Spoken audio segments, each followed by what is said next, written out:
t'en fous de Dieu, tu te moques de sa Bible, mais un jour,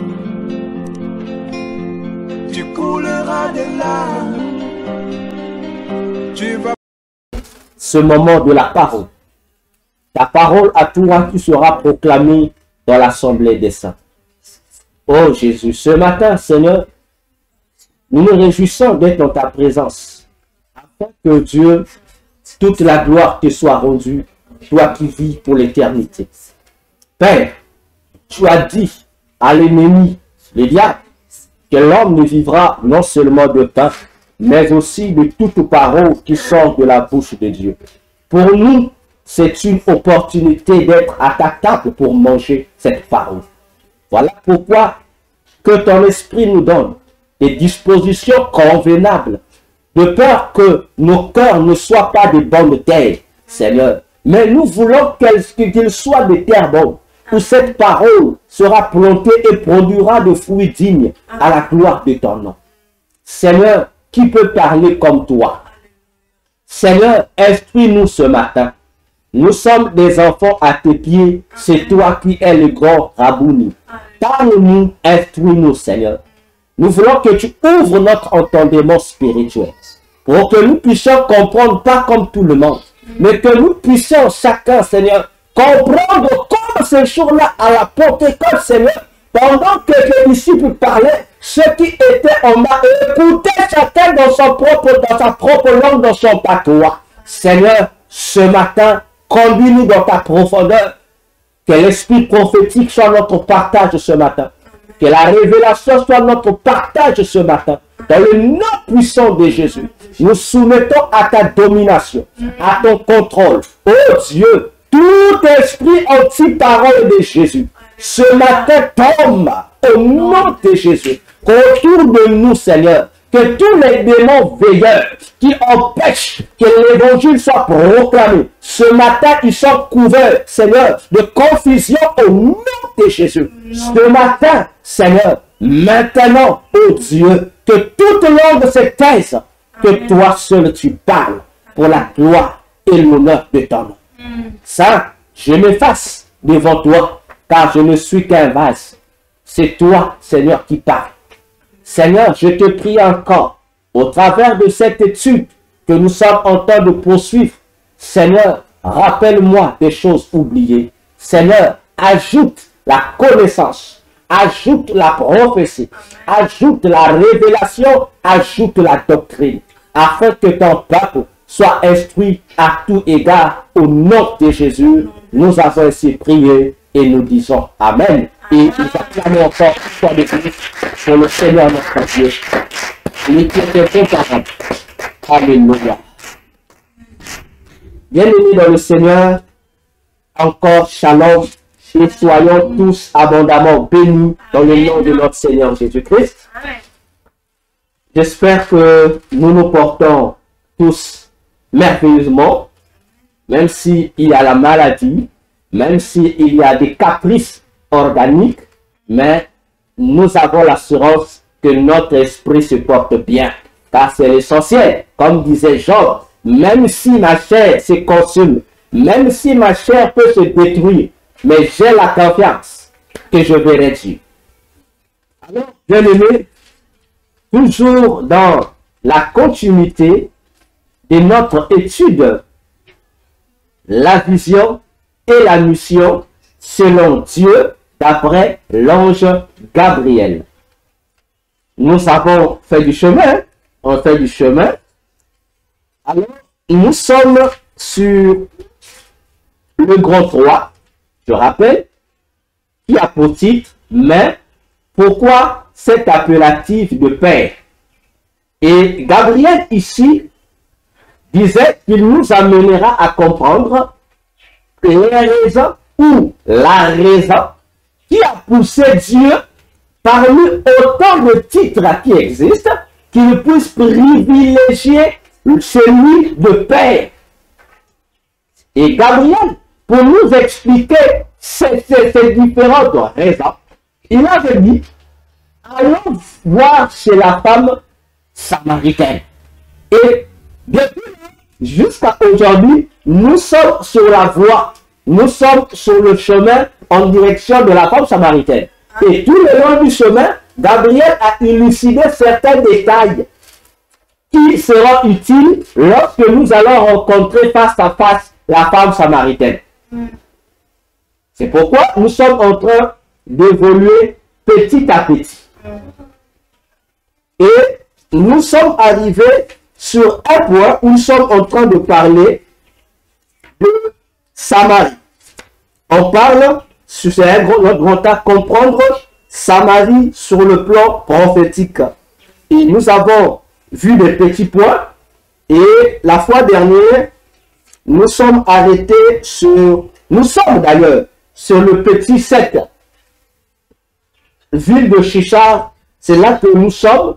Et nous sommes principalement arrêtés là où nous avons ouvert un volet sur le Dieu du Coran ou la divinité de l'islam, la fameuse Allah. C'est là que nous sommes arrêtés. Et aujourd'hui, c'est là que nous allons poursuivre pour que chacun de nous comprenne réellement les choses qui se passent. Et je crois du tout cœur que chacun de nous a déjà à sa disposition son bloc-notes pour noter et sa Bible à côté. Voyons-nous? Parce que chaque jour, les différents liens vidéo que je reçois me font peur. Parce que je me dis, en réalité, la plupart des chrétiens, surtout des hommes et des femmes de Dieu, ne craignent plus Dieu. La crainte de Dieu n'y est plus. Parce que, bien aimé dans le Seigneur, avec tristesse de le dire.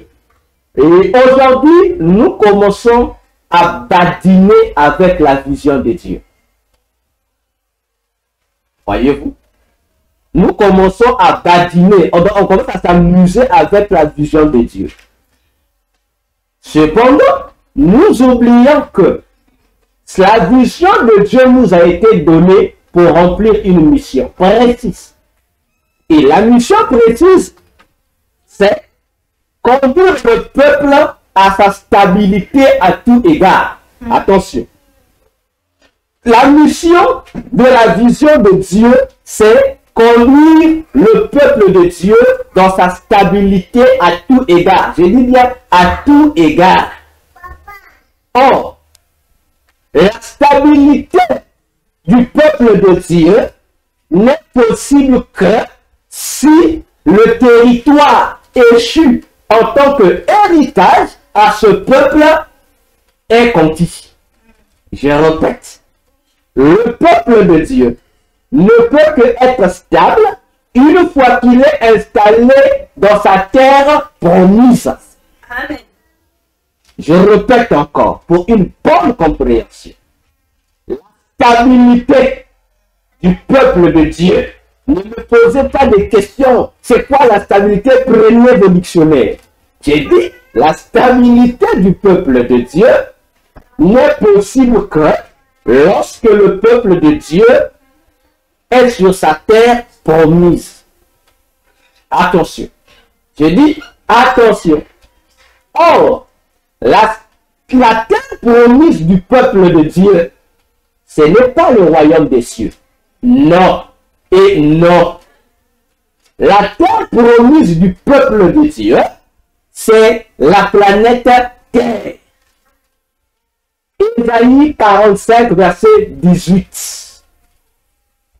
Seulement, étant donné que cette planète Terre est braquée par des colonisateurs, des envahisseurs, Satan et ses anges dessus, notre terre promise n'est pas à notre pouvoir, n'est pas sous notre pouvoir, ni sous notre autorité, ce qui fait que nous ne soyons pas capables de la posséder comme il se doit.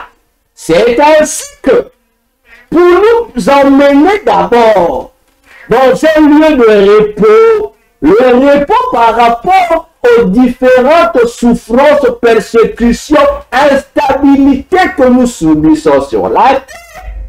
Bien aimé, le lieu de repos que Dieu réserve pour nous devient comme notre deuxième foyer qui est le royaume des cieux.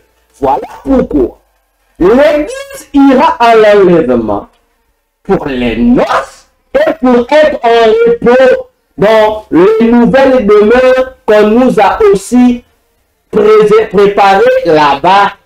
Une fois que notre Dieu, Jésus-Christ, va chasser tous les colonisateurs de notre terre promise, la Bible dit, il va nous restituer notre terre. Et nous allons quitter le ciel pour revenir habiter notre terre. Attention. Attention. Alors, voir les serviteurs et les servantes de Dieu s'amuser avec la vision. Au lieu de préparer le peuple à aller dans le jour de ce repos-là, en attendant que Christ puisse gérer notre terre promise afin de nous la restituer, aujourd'hui, on commence à orienter le peuple de Dieu vers autre chose. Vers autre chose. Et aujourd'hui, une maladie, une épidémie démoniaque pullule dans les églises. Les hommes de Dieu deviennent maintenant des sujets de scandale. Les hommes de Dieu, ils sont même courageux. Donc vous êtes devant la chair de Dieu, soi-disant, devant le peuple de Dieu. Le peuple, je vais vous scandaliser. Ça devient maintenant un sujet. Ça devient un slogan maintenant. Tout le monde, je vais vous scandaliser. Et ils sont conscients. Ils vont nous scandaliser et ce qu'ils vont raconter est contraire à ce qui est écrit. Ils appellent ça révélation. Non, non, ils disent, comme j'ai toujours dit, soyons des chrétiens sérieux. Parce que quelqu'un qui dit déjà qu'il va nous scandaliser, ça veut dire que c'est un antichrist. L'apôtre Jean disait dans ses épîtres qu'avant que le vrai antichrist n'arrive, actuellement, il y a beaucoup des antichrists qui sont là. Donc, il y a déjà des disciples qui le précèdent, mes frères. Et c'est étonnant, hein? Et la majorité de ces bêtisiers spirituels, ce sont les gens de Dieu qui ont des grands noms, que tout le monde aime. Ce sont ces hommes-là. Voyez-vous? Et il y a un problème. Et tout ça, on oublie. Salomon a dit, Dieu emmènera toutes choses au jugement à la fin. Donc, que ces hommes de Dieu-là, qui ont pris la place de Dieu, oh, pas de problème. Ils peuvent jouir de toutes les gloires dont ils ont besoin. Ils peuvent tromper autant de fois le peuple détruit de Dieu, pas de problème. Mais ils doivent savoir qu'il y a un salaire pour ça. Et ils seront sévèrement jugés parce qu'ils n'ont pas respecté la vision d'autrui. Les faits qu'ils n'ont pas respecté la vision, ça veut dire qu'ils n'ont pas rempli la mission comme il se doit. Et Jésus dira, retirez-vous de moi, serviteurs de l'iniquité, je ne vous connais pas. Mes frères, mes sœurs, le mot iniquité que nous traduisons par péché, ou le péché, c'est quoi en fait? Le mot péché ou iniquité signifie simplement manquer le but. C'est tout. Donc lorsqu'on dit le péché ou l'iniquité, ça veut dire manquer un but. Ah, vous avez tout compris. Donc, péché ou iniquité veut dire manquer un but. Rappelons-nous, lorsque nous avons fait l'étude dans le groupe sur la volonté de Dieu, voyez-vous, on a dit que c'est quoi la volonté de Dieu et nous avons pris le soin de développer la volonté de Dieu. Et on a compris que tout ce que Dieu fait, c'est ce que Dieu veut. Et ce que Dieu veut, c'est sa volonté. Donc il y a un but à atteindre. Voyez-vous? Et tout celui qui ne s'accorde pas à ce but, il pêche. Vous comprenez? Et c'est ça le péché. C'est pourquoi l'apôtre Jean disait, dans 1 Jean 3, verset 4, il disait que le péché, c'est la transgression de la loi. Parce que la loi nous donne une directive à suivre.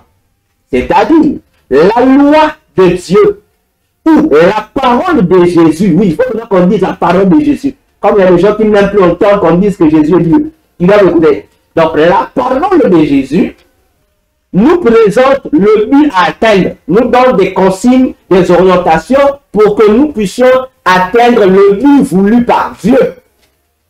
Voyons.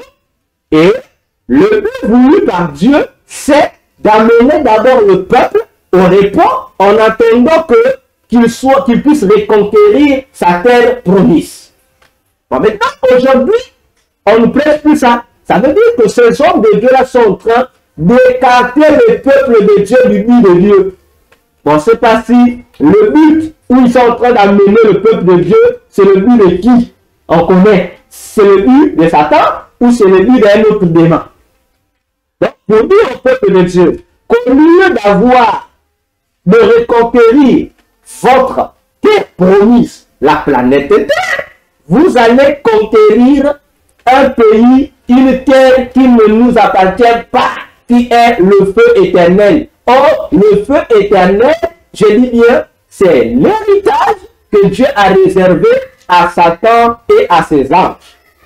Attention, attention. Évitons les péchés, évitons les fausses doctrines. Je dis encore, évitons le péché, évitons les fausses doctrines. Parce que les fausses doctrines ont leurs messagers. Et les messagers aujourd'hui, les blasphémateurs en titre, ce sont ceux qui sortent ou qui sont dans les maisons de Dieu, dans les églises de Dieu, les prédicateurs, les pasteurs, etc., etc. Attention. Ce sont des infiltrés. Et nous devons faire attention. Voyons-nous? Et on doit faire attention. Et aujourd'hui, parenthèse, l'évangile devient Marcelo, Marcelo. Tu vas ici, Marcelo. Tu reviens ici, Marcelo. Bon, Église, faites attention. Faisons attention. Et les gens qui... Donc, attendez. Toute l'émission de Jésus. Non, sérieux. Toute l'émission de Jésus. Bon, vous venez nous parler. Le Marcelo, ce que Marcelo a fait. Mes frères, mes soeurs, soyons sérieux. Donc, l'émission là, savez-vous que combien de gens pouvez-vous sauver si vous devez parler de Jésus, au lieu de nous parler de Marcelo et de sa femme? Bon, même vous-même, vous dites, c'était une servante de Dieu, Maman Blanche, n'est-ce pas? Mais vous-même, vous dites encore une servante de Dieu qui a été sacrifiée. Bon, réfléchissons. On dit qu'en fait, le diable joue avec nous, les enfants de Dieu. Parce que un enfant de Dieu ou une enfant de Dieu sacrifié par un agent de Satan n'est plus enfant de Dieu. Donc je pense qu'un chrétien sérieux ne devrait même plus passer son temps à être là sur le podium pour parler de Maman Blanche. Je suis désolé que la famille de Maman Blanche m'excuse, mais ici nous disons la vérité. Parce que si la famille est consciente qu'elle a été sacrifiée par un agent du diable, je suis désolé. Je suis désolé, c'est même honteux. Lorsque vous organisez une émission chrétienne pour en parler, c'est honteux. Parce qu'un enfant de Dieu sacrifié par un agent du diable ne rentrera pas au ciel. Ça veut dire que la personne là est en prison. Pendant qu'on fout le bruit, la personne est en prison. Jusqu'au jour où le nombre de ce jour tel que donné par Dieu va s'accomplir, elle va disparaître dans les prisons sataniques pour réapparaître au séjour de mort encore en prison. Pour après attendre le jugement dernier, pour être jeté dans une prison éternelle qui est le feu éternel. Voyez? Donc c'est honteux. Donc arrêtez les enfants de Dieu de perdre votre temps sur ça. Nous savons que l'individu qui est là, Marcelo, nous savons, je vous ai dit depuis des années, le Dieu là, ils ont divorcé avec Dieu. Donc, ne perdez votre temps à suivre ça et ça va prendre le temps. Prenez votre temps, méditez la Bible. Cherchez des émissions où on vous rappelle le but à atteindre dans la vision de Dieu. C'est pas fini. Je vous avais dit depuis 2022, 23, qu'à partir de 2023, 2024, ces pasteurs, j'avais cité leur nom. Ils vont faire des scandales. Ils vont chacun, puisque le décret a été donné dans le monde des ténèbres, que tout ce qui appartient à Satan, à partir de 2023, ne vous cachez plus. Je vous l'avais dit. Pourquoi? Parce que au ciel, 2023 est l'année où le chrono pour l'enlèvement de l'Église a été remis en marche. Donc le diable aussi, présentant ça, lui aussi dit à ses agents, vous aussi accélérez, augmentez les choses pour que le peuple de Dieu soit distrait. Non, regardez comment Satan joue avec eux. Pendant que les gens parlent. Donc en fait, c'est que les gens disent, de peupler l'église de Barcelone, ça augmente l'église. Parce que l'objectif du sacrifice, c'est ça. C'est ça l'objectif du sacrifice. Donc, église, faisons attention. Ne perdons pas l'objectif à atteindre. On a d'abord un séjour au ciel à passer là-bas avant de revenir sur la terre. Donc, ne manque pas le séjour. S'il te plaît, ne rate pas le séjour. Ne sois pas distrait. Cherche des émissions qui vont éclairer davantage ta lanterne, qui vont t'aider à emmagasiner davantage plus d'huile pour que la lampe que tu as, qui te sert de lumière sur ton chemin, ne puisse pas se teindre. Attention, ça encore, je vous avais dit, c'est le début. Il y a pire encore qui arrive. Il y a pire qui arrive. Il y a pire, j'ai dit, il y a pire qui va arriver encore. Attendez, vous n'avez encore rien vu. Lorsque j'ai dit, parmi les signes qui vont annoncer le faux serviteur, il va commencer à nier la divinité de Jésus. Il va commencer à accentuer l'interdiction de la dîme. Je vais dire les deux signes là. Et ces grands noms-là, ils sont venus, hein? Ah non, ça n'existe pas, ah non, non. Et même mon propre oncle, pasteur aussi, ici à Pointe-Noire, il a été scandalisé de voir la personne que lui appelle père spirituel. Que eux, qui ont même boosté leur foi, qui ont fait que eux, ils soient des serviteurs sérieux devant Jésus.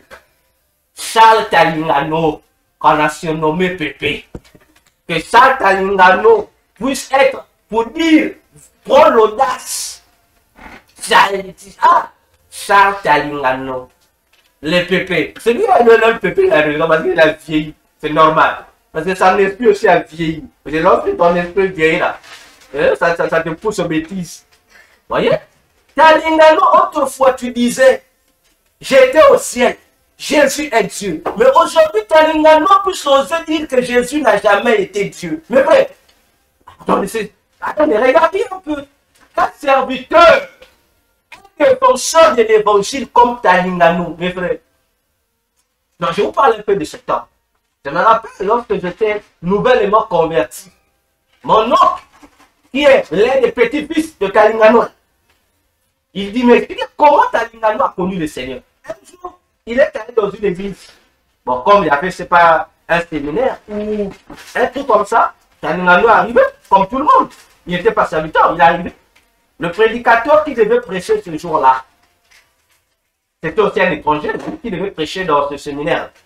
Le prédicateur a dit, oui, je suis venu pour prêcher aujourd'hui, mais le Seigneur Jésus me dit, c'est pas moi qui sera l'orateur d'aujourd'hui. Ah, tout le monde est étonné. Mais qui il dit, le Seigneur m'a dit, le prédicateur d'aujourd'hui, c'est quelqu'un qui est dans la foule. Mais on a attendu, Talingano n'était pas encore arrivé. Dès que Talingano est arrivé, le prédicateur a attendu, Dieu lui dit, va au fond. Dès que le monsieur arrive au fond, il tend le micro à Talingano, il dit, mon frère, Dieu a dit, c'est toi qui vas prêcher. Et voilà comment, et sur le champ, voilà comment Talingano a été consacré. Voyez-vous, il a lutté pour l'évangile. Mais, comme on dit, vous êtes sortis puissants de l'Égypte. Mais, avant d'entrer à Canaan, vous allez rester au désert. Parce que vous ne serez plus agréable.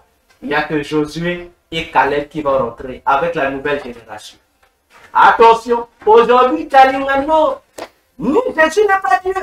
Frère, donc là, je pose la question à Talingano. Le ciel qu'il est voulu partir, où il a vu Jésus, Dieu, où la nourriture Jésus était lié par les anges. C'était quel ciel? Ah, mes frères, faites attention. C'était quel ciel? Tous ces pasteurs-là qui viennent dire que Jésus n'est pas Dieu. Tous ces pasteurs-là qui viennent dire que Jésus n'est pas Dieu. On disait Jésus est Dieu. Ah, j'ai vu, j'ai une vision. Mais aujourd'hui, où sont passées ces visions, mes frères? Lorsque le docteur parle, oh, le docteur a parlé. Hier, tu étais dans le ciel. Ah, Jésus s'est révélé à moi, il est Dieu. J'ai vu Jésus. Mais le Jésus que tu as vu qui t'avait dit, il est Dieu. Et aujourd'hui, vous changez le langage. Mes frères, faites attention. La vision et la mission, c'est non Dieu. Faites attention. Oh, Satan n'est pas puissant. J'ai dit, évitez ce langage-là. Satan est puissant. Les démons sont puissants. C'est parce que les démons sont puissants. Ah oui, qu'on ne vous trompe pas. Ils sont puissants. La preuve est là. La preuve est là. Comment on dit qu'ils sont plus? Même la vie reconnaît que les démons sont puissants. La différence avec Dieu, c'est que Dieu est tout puissant. Ils sont puissants. Pourquoi pas avec le diable? S'il n'a pas eu peur de venir attaquer Jésus qu'il maîtrisait, imaginez-vous, il vient tenter son créateur, Satan. Il n'a pas eu peur. Parce qu'il s'est dit, je peux aussi le séduire. Mais il est venu. Mais ça sent bien que par un simple claque des doigts, Jésus pouvait le faire disparaître, l'écraser. Mais il est venu. Parce qu'il savait que Jésus ne pouvait pas faire ça. Oui, il savait que Jésus ne pouvait pas le détruire parce qu'il respecte le passé. Mais il est venu tenter. Attention, mes frères. Les grands vont encore tomber. Les tiers des étoiles du ciel doivent être ramenés sur la terre par la queue du diable. C'est pas fini. C'est pas fini. C'est pas fini. Priez seulement que vos bergers, vos pasteurs ne soient pas comptés parmi les étoiles du ciel qui seront déportées par la queue du diable. Priez seulement. Sinon, ça sera catastrophique. Ça sera catastrophique. Ne vous en faites pas. Peu de gens iront au ciel. Et lorsque le docteur se gosille pour vous dire, plusieurs frères et sœurs en Christ iront au ciel, plusieurs servantes et serviteurs de Dieu n'iront pas au ciel. Je voudrais que je dise ça. Ils n'iront pas. Je se dis, le docteur, comment? Ils n'iront pas. Parce que ce sont des cibles de premier niveau qu'il faut abattre, qu'il faut empêcher d'entrer au ciel. Si le pasteur est corrompu, ça veut dire que plusieurs brebis aussi suivront sa corruption. Voilà la stratégie du monde des ténèbres. Et c'est comme ça. C'est comme ça. Et j'ajoute encore, la plupart des frères et des sœurs qui iront au ciel, ce sont de nouveaux frères et de nouvelles sœurs qui vont se convertir. Bon, je prends une estimation. Qui vont se convertir peut-être une année, 2 ans, 3 ans, 2 mois, 1 semaine avant que le retour de Jésus soit. Ce sont eux qui vont m'aider. La plupart de nous autres là, qui avons cru autrefois là, beaucoup vont rester. Ah, beaucoup vont rester. Beaucoup vont rester. Voilà, donc faisons énormément attention. Parce que le jour où il y aura enlèvement de l'église, je ne suis pas sûr que je serai vivant. Je ne suis pas sûr. Je mourrai avant. Oui, bon, à moins que le Seigneur décide autrement, mais je mourrai avant l'enlèvement de l'église. Mais donc, vous qui allez rester, soyez sur vos pas.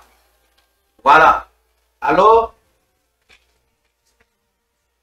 entrons dans notre matière de ce soir. Plutôt de ce matin. Ah, je suis abusé avec le soir. Bien. Donc, nous sommes sur le petit 7, en train de parler de la ville de Chichar. C'est dans cette ville qu'on va retrouver la femme samaritaine, dans la ville de Chichar. Or, la ville de Chichar, autrefois, elle était appelée Sichem. Nous l'avons vu. Mais pourquoi ça apportait le nom Chichar? On a expliqué que c'est une qualificative liée aux démons qui dominaient dans cette ville. Et Chichar devient donc comme une injure pour dire que c'est la ville des ivrognes spirituels, c'est-à-dire la ville des gens possédés par un démon. Et nous avons lu le passage de la Bible dans Jean 8, verset 48, où on a dit à Jésus qu'il était samaritain, et puisqu'il était samaritain, donc il a un démon. Voyons-nous, donc les Juifs savaient que les habitants de Samarie étaient possédés par des démons par rapport aux différentes choses que nous avons expliquées dans les émissions précédentes. Et nous sommes en train d'expliquer le mot démon. Le mot qu'on emploie, démon, qui est un mot grec, qui signifie daimon en grec. Et le mot daimon en grec, traduit en français par démon, veut simplement dire une entité. Une entité ou une mini-divinité. Et nous avons compris que ces entités-là, ce sont des dieux, mais des faux dieux, parce qu'il n'existe qu'un seul Dieu. Voyons-nous? Et ce sont ces démons-là, ces dieux-là, qui constituent la classe des divinités que nos arrière-parents ou nos ancêtres appelaient pour la plupart leurs dieux. Voyons-nous? Et ce sont les mêmes divinités qui sont adorées par presque tout le monde. Les mêmes divinités. Voyons-nous?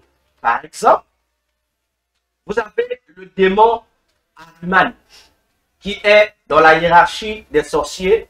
Il est le maître des sorciers. Lorsque je dis le maître, bon, pour mieux faire comprendre, on va le mettre dans la statue de berger.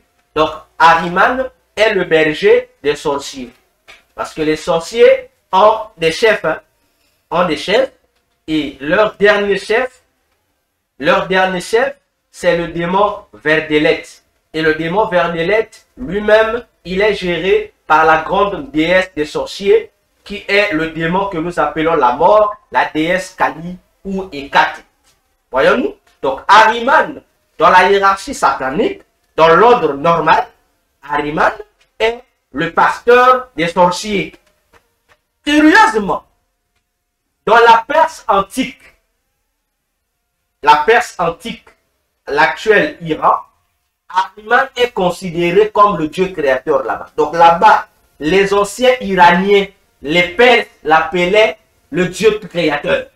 Comprenez comment les démons jouent avec nous? Donc les Perses, pour les Perses, Ahriman est le dieu créateur. Et là-bas, on l'appelle sous le nom de Mazda. Et vous avez aussi une marque automobile, j'ai vu, qui s'appelle Mazda. Le symbole que vous voyez, c'est parmi les emblèmes qu'on appelle les pentacles kabbalistiques du démon Ahriman. Attention. Donc, dans l'ordre démoniaque, Ahriman est le pasteur des sorciers, mais en Perse, il est considéré comme étant le dieu créateur. Voyez comment Satan joue avec nous. Voyons-nous. Un autre démon. Le démon que les Grecs appellent Zeus ou Zeus, que les Romains appellent Jupiter, ce démon-là, il fait partie, dans la hiérarchie, c'est un démon de haut rang aussi. C'est aussi un démon de haut rang. C'est le démon à qui appartient la fameuse fête de Noël, la soi-disant fête des enfants. Donc lorsque vous fêtez Noël, indirectement ou directement, c'est un culte, une adoration qu'on offre à ce démon-là, Zeus ou Jupiter.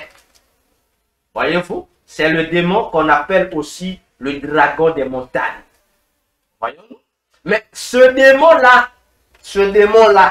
en Grèce antique, jusqu'à même aujourd'hui, il est considéré être le dieu créateur. Vous comprenez? Donc les Grecs le considèrent comme le dieu créateur. Il y a un souci. Il y a un souci. Dans l'église catholique, ce démon-là est appelé Jésus. C'est l'un des Jésus de l'église catholique. Vous voyez comment je vais nous? Donc c'est comme ça que les démons fonctionnent. Donc un démon, dans telle tribu, il peut être considéré le dieu créateur. dans l'autre là-bas. Donc c'est comme ça que les fonctions, ils s'échangent des fonctions comme ça. Donc c'est la même clique des démons qui jouent avec nous, qu'on appelle entre guillemets les dieux de nos ancêtres. C'est le même Dieu, mais seulement les noms qui changent. Alors, dans notre étude, nous avons ouvert la parenthèse sur l'identité réelle du Dieu Allah. Et nous avons précisé, Allah, c'est un démon masculin. Allah, c'est une servante, une démon servante de la grande déesse mère qui est Marie. La même Marie adorée sous le nom de Vierge Marie dans le catholicisme. Voyez-vous ce démon-là? Donc, Allah, c'est l'une de ses servantes. Attention. Cette dame-là est aussi appelée Notre-Dame. Vous connaissez les expressions. Parce que les servantes de cette dame-là aussi portent aussi les titres de leur grande maîtresse. Mais il faut les différencier. Si tu n'es pas initié, tu risques de les confondre. Ça se comprend, mais en réalité, ils ne sont pas pareils. Il y a plusieurs reines du ciel, mais elles sont différentes. Voyez-vous? Et cette reine du ciel, Marie, est surnommée Notre-Dame. Vous avez des églises qu'on appelle Notre-Dame. Notre-Dame, Notre-Dame. Mais attention. D'autres, certains Notre-Dame, s'agit de la Vierge Marie, la grande déesse, et d'autres, il ne s'agit pas d'elle. Vous avez par exemple le nom Grande-Bretagne. Vous connaissez ce nom? C'est un pays, non? Une capitale d'une ville de l'Angleterre. Grande-Bretagne. Grande-Bretagne, c'est un surnom. Vous voyez, si vous reformulez, on vous dira, ça veut dire aussi dire dame, grande dame. Mais grande dame de Grande-Bretagne, le nom Grande-Bretagne, ce n'est pas Marie, la grande déesse, mais grande dame. Cette dame-là, le pays, là, le nom-là appartient à un démon que vous connaissez bien dans la Bible, qu'on appelle Mammon. Donc, le démon Mammon, là-bas en Angleterre, on l'appelle, les Bretons l'ont surnommé Notre-Dame. Et on lui appelle Grande-Bretagne. C'est le nom du démon Mammon. Le même démon Mammon. Dans la franc-maçonnerie, c'est le démon que le franc-maçon appelle leur mère, que eux ils appellent la veuve. Comprenez, non? Lorsque les maçons parlent, ils sont les enfants de la veuve. La veuve là, c'est un démon, c'est le même démon Grande-Bretagne que la Bible appelle le démon Mammon. Vous comprenez? Donc c'est ça. Ce sont des choses que le chrétien doit maîtriser. Oui, ce sont des choses que le chrétien doit maîtriser. Alors, Allah, nous avons dit, en tant que démon, Allah, son nom c'est Vénus. Vous connaissez ce nom-là. Dans les habits, dans plusieurs choses, le nom-là existe, Vénus. Il y a aussi une planète qui s'appelle Vénus. Oui, c'est le même nom. C'est ce Vénus-là. Vénus. C'est un démon féminin.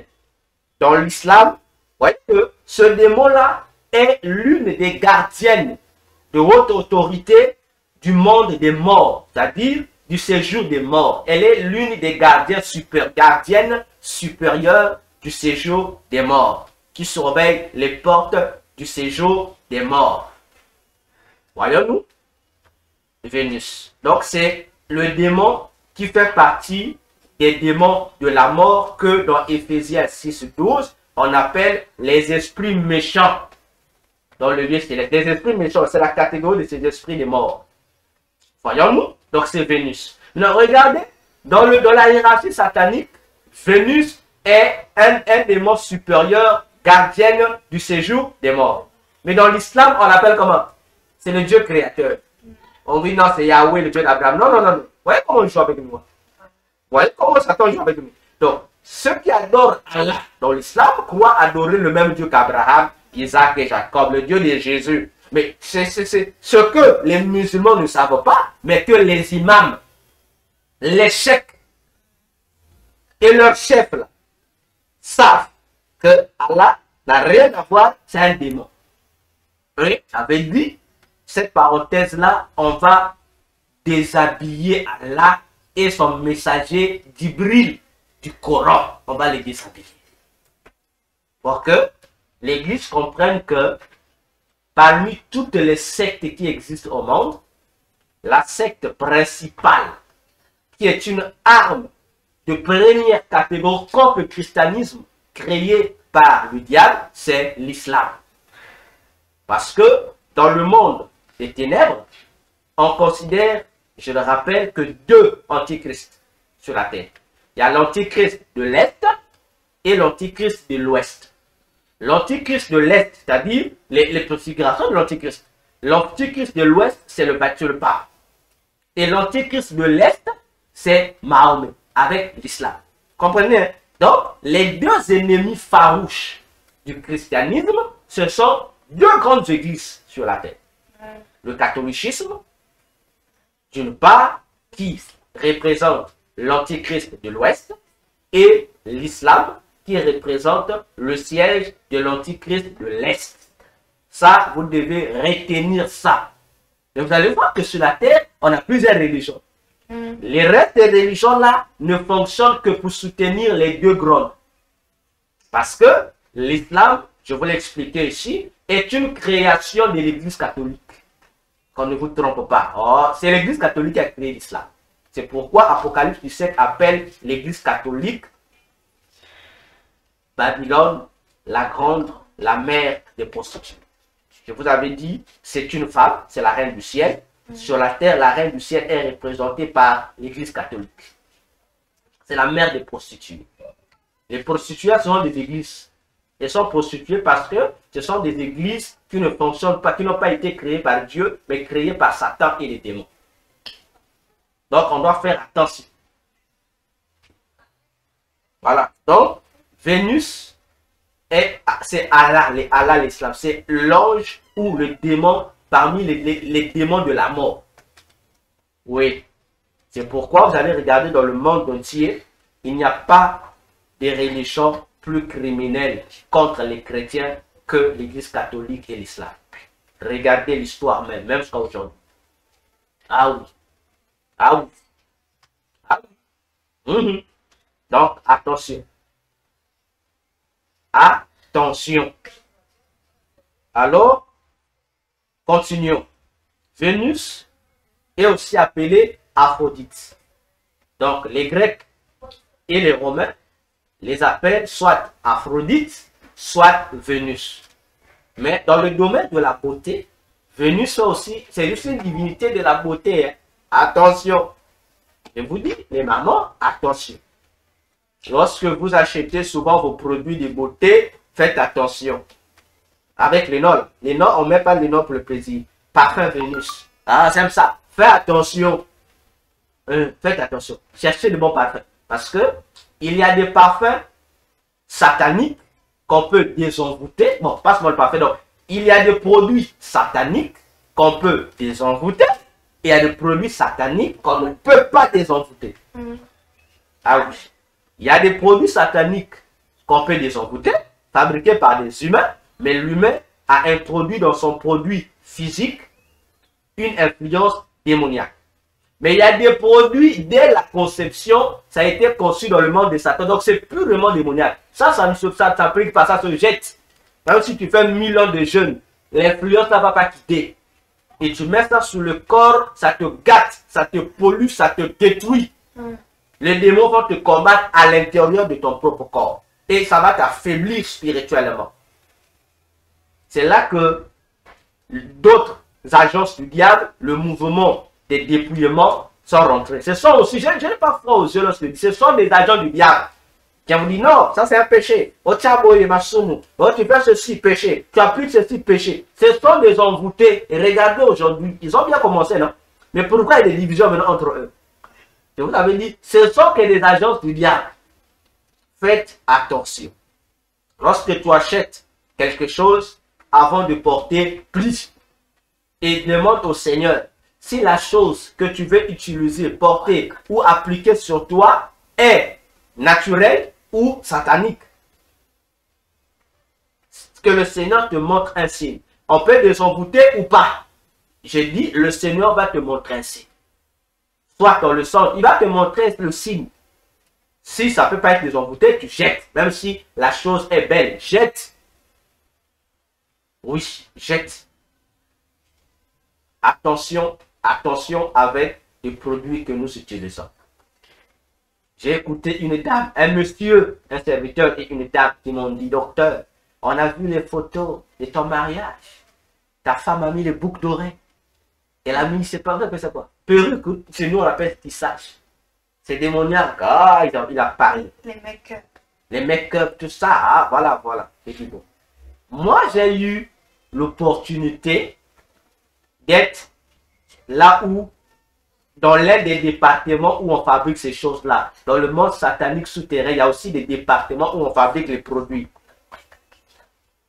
Tout produit ne vient pas de démon. Parce qu'aujourd'hui, on parle. Ah non, ça quitte l'aile. Ah, mes frères, arrêtez ça. Tous les tissages là qui viennent là ne sont pas fabriqués en Inde ou ne sont pas les résultats des cheveux des envoûtés qu'on les envoûte en Inde. C'est faux. Qu'on ne vous trompe pas. Il faut qu'on apprenne à faire la part des choses. Oui, il faut qu'on apprenne à faire la part des choses. Comme on ne sait pas si le produit utilisé provient de l'Inde, demande étonnant ou pas, le mieux, prie pour ton produit et demande à Dieu un signe. Si ce produit-là, c'est un produit que tu peux désenvoûter ou pas, le Seigneur va te montrer des signes. Voyons-nous, donc on doit faire attention. Aussi, parmi ces produits, il y a des produits qui ne vaut mieux ne pas utiliser. Même si ce n'est pas satanique, vaut mieux ne pas utiliser par rapport à la signification de leur nom.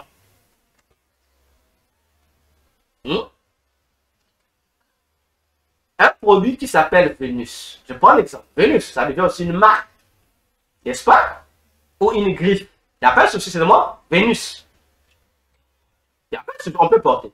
Mais un produit qui s'appelle Balenciaga, je ne peux pas porter ça. Parce que Balenciaga veut dire Bal est mon Seigneur. Bon, imagine-toi, toi chrétien, tu portes un élément où on écrit Bal est mon Seigneur. Frère, même si ce n'est pas mauvais, je ne porte pas ça. Parce que ça fait une mauvaise publicité. C'est ce que veut dire Balenciaga.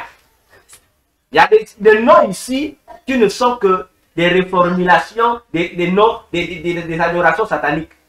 Et c'est beaucoup comme ça sur la terre, c'est beaucoup. Voyons-vous, c'est beaucoup. Et on doit faire attention avec cette manipulation. On doit faire très attention avec cette manipulation. Les make-up, c'est naturel, non? Oui, c'est naturel, oui. Il y a aussi des make-up diaboliques parce qu'il y a aussi une déesse qui s'appelle Mascara. Elle existe. Voyons-nous? Elle existe parce qu'aujourd'hui, ah, Jézabel, ah, laissez Jézabel tranquille. Laissez Jézabel tranquille. Laissez Jézabel tranquille. Voyons-nous? Donc, si vous ne maîtrisez pas les choses, il ne faut pas rendre la vie des autres difficile. Hein? Il ne faut pas rendre la vie des autres difficile. Donc, il y a des choses qu'il ne faut pas acheter. Parce que chez moi au Congo, la plupart d'hommes, hein, les frères en Christ aiment le parfum Cobra. Vous voyez? Donc, Cobra, en tout cas, ça sent bon. Mais j'ai dit, frère en Christ, tu achètes Cobra. Regarde d'abord le signe, c'est le Cobra. C'est le bon. Mais toi, tu as ça. Ah, que Dieu nous préserve. Non, que Dieu nous préserve. Donc, Vénus, disais-je, est l'une des divinités aussi dans les produits esthétiques. Elle fait partie. Oui, vous allez la trouver. Vénus, elle fait partie. C'est la déesse qui gère la journée du vendredi. Parce que la journée, retenez, j'ai dit aux mamans, les mamans, retenez parce que c'est vous qui nous créez des problèmes avec nos enfants. C'est les mamans. Nous, en somme, c'est les mamans qui restent avec les enfants. On avait dit, ici, tous les ancêtres du monde entier sont d'accord que éduquer une femme, c'est éduquer une nation. Donc, l'avenir d'un enfant, son éducation ne dépend pas du père, mais ça dépend de sa maman. Donc, les mamans, écoutez, la journée spéciale du monde des morts. C'est la journée du vendredi. J'ai dit, la journée spéciale du monde des morts commence à partir de la nuit du jeudi. La nuit du jeudi jusqu'à toute la journée du vendredi. Ce sont des jours où les mamans, vous devriez, comment dirais ça? Vous devez vraiment veiller sur vos maisons. Comme dit la parole, la femme sage, Proverbe 14, 1, la femme sage bâtit sa maison. Attention, je répète, la nuit du jeudi jusqu'à la journée du vendredi, ces 2 jours-là. Hein, c'est une journée seulement, oui, une journée. Donc, c'est des jours. Donc, c'est comme on peut ça, la journée nationale des gens morts. Je parle des démons de la mort. Et le monde des morts, je l'ai toujours enseigné, c'est tout un univers qui est plus grand que la planète Terre. C'est un monde. Dans le cimetière, ce n'est qu'une frontière. À l'intérieur du cimetière, c'est un monde où les gens vivent. Les cimetières, là, dans le monde, dans la nuit, bon, pratiquement la nuit, dans le monde du cimetière, les tombes là deviennent des maisons habitées par les gens. Mais pas les tombes des chrétiens. Si un chrétien, tu apparais là-bas, tu as ta maison apparaît là-bas, sache que le chrétien là n'est pas au ciel. C'est un monde. Si tu rentres là-bas, tu vas même dire, je veux plus revenir sur la terre. Tu vas pas rester là-bas. Ah oui, je vous assure. Le monde des morts est beau. Je vous assure que c'est parmi les meilleurs mondes. Donc, en tout cas, tu rentres là-bas, tu dis que les États-Unis, c'est rien. Donc, si tu rentres dans le monde des morts, je ne parle pas du séjour des morts, non. Je parle dans le, bon, disons, dans la ville, dans une ville du séjour des morts, le monde du cimetière. Tous les cimetières font partie des mondes qui sont gérés par le monde souterrain. Je t'assure, bien aimé, si tu rentres dans l'un même des mondes du cimetière, tu vas voir que les États-Unis sont sales. Même Dubaï, tu as dit que Dubaï est sale. Démontre ce monde-là, tu as dit non, Dubaï c'est sale. Je t'assure. C'est tellement beau. Tu dis, si tu rentres là-bas, tu vas dire, mais qu'est-ce que je fais sur la terre? Je ne veux pas rester ici. Non. C'est ton nom. Parce que là-bas, le péché n'existe pas. C'est que nous on dit péché là. Là-bas, c'est la vie de là-bas. En tout cas, là-bas, les célibataires n'ont pas de soucis. Je vous assure. Là-bas, les célibataires n'ont pas de soucis. C'est pourquoi vous allez voir que les prêtres catholiques sont plus pédophiles et homosexuels. C'est par rapport à ça. Non? Pourquoi? Parce que là-bas, les prêtres vont là-bas pour coucher avec les femmes là-bas. C'est gratos. Mais lorsqu'il revient sur la terre, si vous le voyez avec une femme, donc il trouve qu'il n'y a pas de goût quoi. Donc là-bas, il touche les femmes, sur la terre, il doit toucher les hommes. Comprenez, non? Donc sur la terre, il goûte les hommes, là-bas, il goûte les femmes. Parce que là-bas, dès que tu arrives, c'est au choix. Je vous assure, c'est au choix. La tendresse, comme on dit des femmes quinoises là, c'est derrière. Je vous assure. Tu arrives là-bas, tu dis seulement, j'ai besoin. On va te prendre, ça dépend du nom. Tu dis, j'ai besoin de nous. Comme les femmes, le nom dont tu veux. Et ce sont des belles femmes. Je t'assure. Tu touches la peau comme ça, tu dis, mais ces femmes-là, elles ont des os ou pas? Vous rentrez hein, et vous amènez dans des pièces. C'est comme, c'est la Java. Dans les pièces là, c'est chacun a son lit avec ses femmes. Hein? C'est comme dans le film quoi. Ça se passe comme ça. Personne ne gêne l'affaire de l'autre. Et là-bas, on ne se fatigue pas. Il n'y a pas de fatigue. Donc tu peux coucher avec plusieurs hommes à la fois. En tout cas, tu n'as pas de fatigue comme on cherche sur la terre ici. Là-bas, il n'y a pas de fatigue. Plaisir sur plaisir. Et tu finis, tu rentres. Et c'est le coin préféré des prêtres. Les prêtres catholiques aiment là-bas. Chaque nuit, ils vont là-bas. Ils vont là-bas. Parce que c'est gratos. Là-bas, tu ne payes pas l'argent. Oh non, il faut payer l'argent. Il faut payer les laits des toilettes. Il faut payer les tissages. Non, non, non. Tu trouves la femme dont tu as besoin, là, tu vas la trouver. Elle est là-bas. Avec les formes, la boue. Fait, ton goût sera là-bas. Donc là-bas, vraiment. Et là-bas, on mange. Ils mangent les mêmes nourritures qu'on mange ici. Les pénuries alimentaires, eux aussi, ils en font partie. Il n'y a pas seulement le bouleversement climatique. Les pollutions nous montrent. il y a aussi eux. Les morts viennent aussi acheter les mêmes vivres que nous. Et puis ils vont manger ça là-bas. C'est même à cause d'eux que les nourritures deviennent rares dans nos marchés. Et surtout en Europe, dans vos boutiques, vos shops. C'est à cause d'eux aussi. Il y a la même nourriture, ce sont les morts. Ils mangent ça là-bas. Donc attention. Voyons-nous. Attention. Donc, jeudi, donc la nuit du jeudi et la journée du vendredi, c'est leur indépendance. C'est le jour où on leur donne l'autorisation de quitter le monde du cimetière pour venir faire la fête sur la terre ici. C'est là où les esprits là viennent. Oui, ils viennent, les hommes comme des femmes, ils sortent, ils viennent. Ils vont faire la vie comme eux, parce que eux, ils aiment faire la vie, les morts. Ils viennent, ils vont mourir, ils vont vivre. Et l'objectif de cette vie-là, c'est de ne pas répartir son coucher avec des gens, hommes comme femmes. Sache que lorsqu'ils couchent avec toi, automatiquement, il fait de toi citoyen du monde du cimetière. Tu deviens un mort. Tu ne mourras pas forcément aussitôt, non. Il y a ceux qui meurent aussitôt, il y a ceux qui meurent dans quelques jours, mais il y a ceux qui restent. Donc tu restes, mais déjà, ton âme est amenée là-bas. Donc tu vis dans deux mondes sans te rendre compte. Donc ton corps vit ici, ton âme vit là-bas. Voyons-nous. Donc, il faut faire attention avec ces jours. Donc, ces jours-là, les mamans, ne soyez pas distraites. Parce que parmi les cibles de ces esprits de mort, ce sont les enfants. Parmi les cibles, ce sont les enfants. Voyons-nous.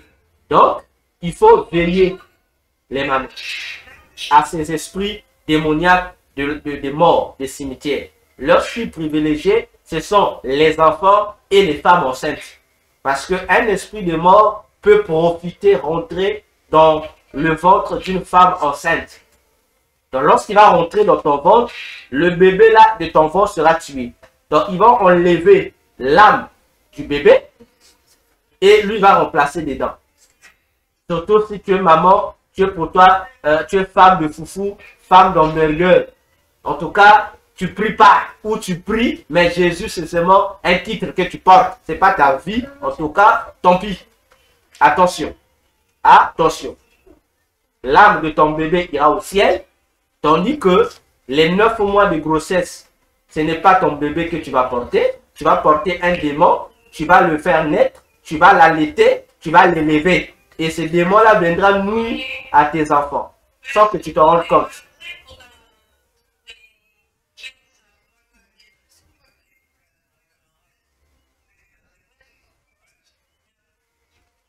Maman Elion, je n'écoute pas l'allemand. Voyons-nous.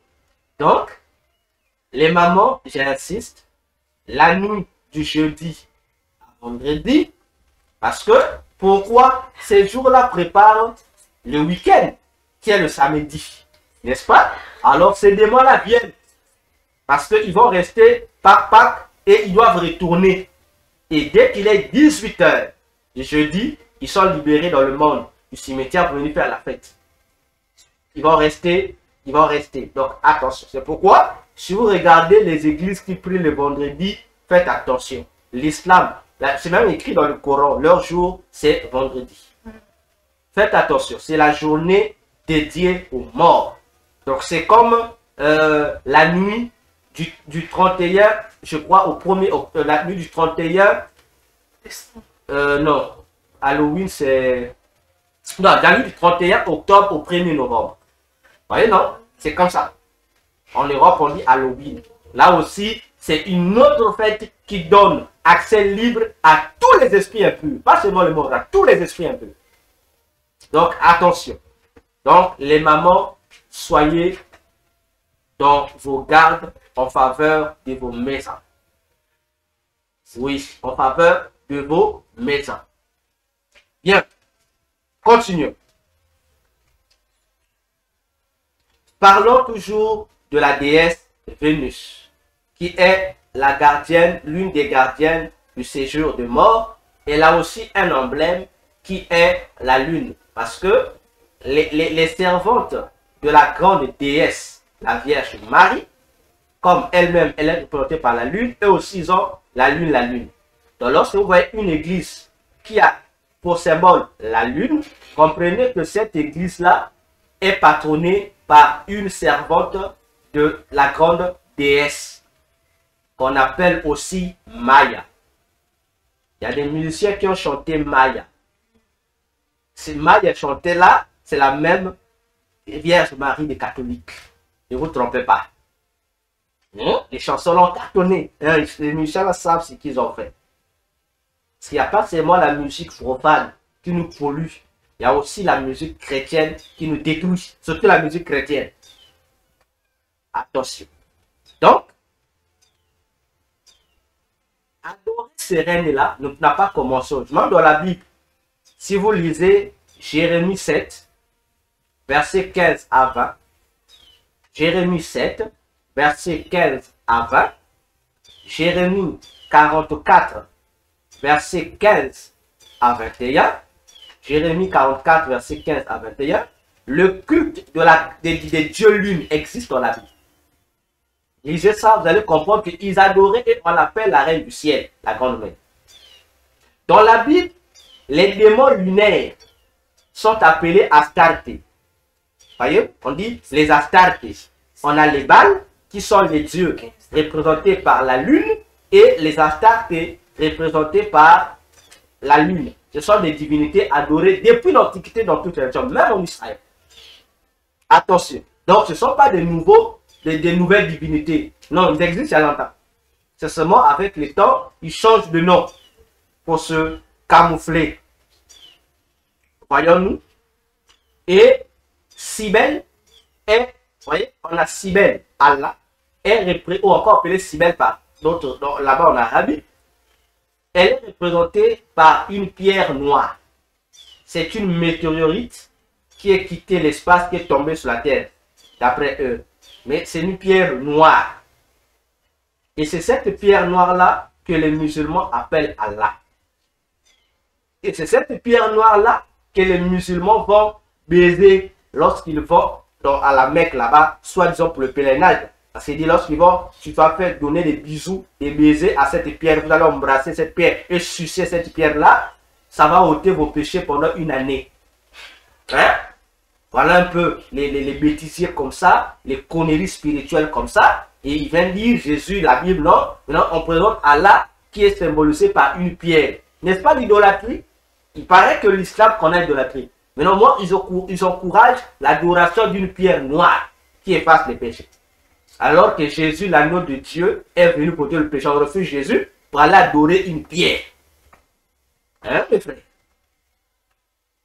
Donc, attention. Et lorsqu'il parle de son temple, le cube noir qu'on appelle la Kaaba, mais c'est là, il va adorer ça. Donc, lorsqu'un musulman viendra devant toi, la Bible, dis-lui seulement, loin de moi, adorateur de la pierre. Moi, j'adore Jésus. Toi, tu adores la pierre. Donc, tu n'as rien à me dire.